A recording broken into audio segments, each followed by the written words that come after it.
बिस्मिल्लाहिर्रहमानिर्रहीम, अस्सलाम वालेकुम। कुकिंग विद मासूम में आप सबको खुशामदीद कहती हूँ।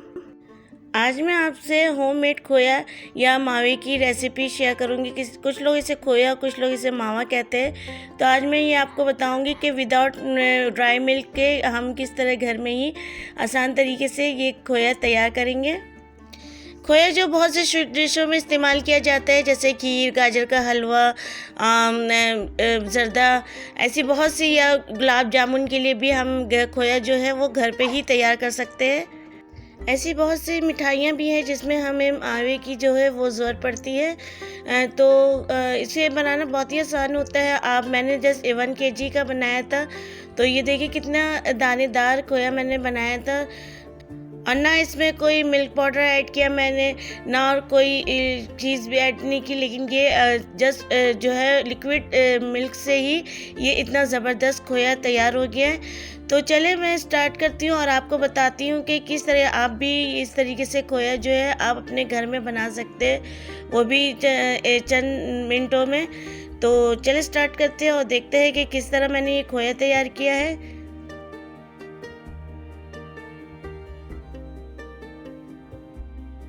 तो खोए के लिए जो मैंने सबसे पहले 1 लीटर दूध लेके मैंने उससे जो है वो बॉईल करने चढ़ा दिया था। तो बॉईल जैसे ही आएगा तो इसे हम लो टू मीडियम आंच पे कर देंगे और लो टू मीडियम आंच पे इसे पकाएंगे।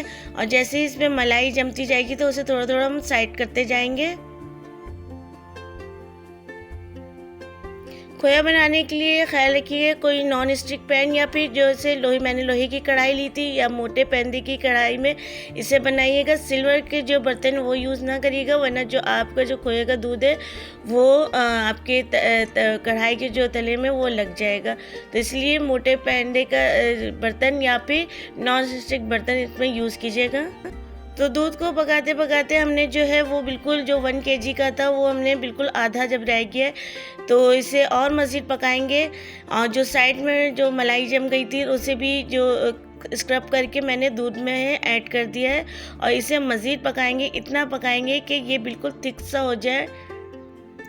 दूध में मौजूद लिक्विड जो बिल्कुल ड्राई हो जाना चाहिए और ये एक थिकी फॉर्म में आ जाए। जैसे हम खीर तैयार करते हैं चावल डाल के, किस तरीके से हमारा जो खीर हो जाता है, इसी तरीके से ये दूध पक पक के उसी तरीके से हो जाएगा।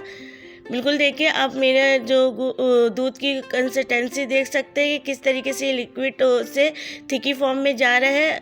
आप ये देख सकते हैं अभी इसमें थोड़ा लिक्विड मौजूद है, तो मैंने इसे और पकाया था। पकाने के बाद जो बिल्कुल ये गाढ़ा होने लगा था तो मैंने इसे एक डिश में कन्वर्ट कर दिया था।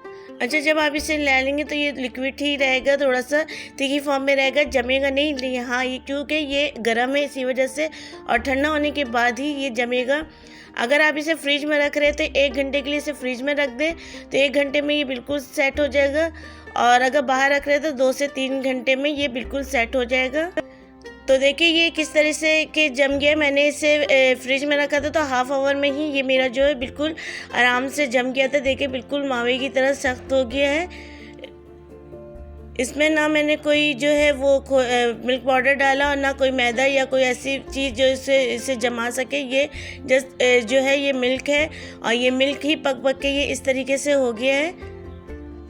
तो देखिए कितने बेहतरीन किस्म का जो है मावा जो है वो हमारा तैयार हो चुका है। तो इसे मैं जो इसे पीसेस में कर लूँगी। पीसेस जो है वो आप अपने हिसाब से कर सकते हैं। ज़्यादा बड़ा रखना चाहे बड़ा रख ले, छोटा रखना चाहे छोटा रख ले।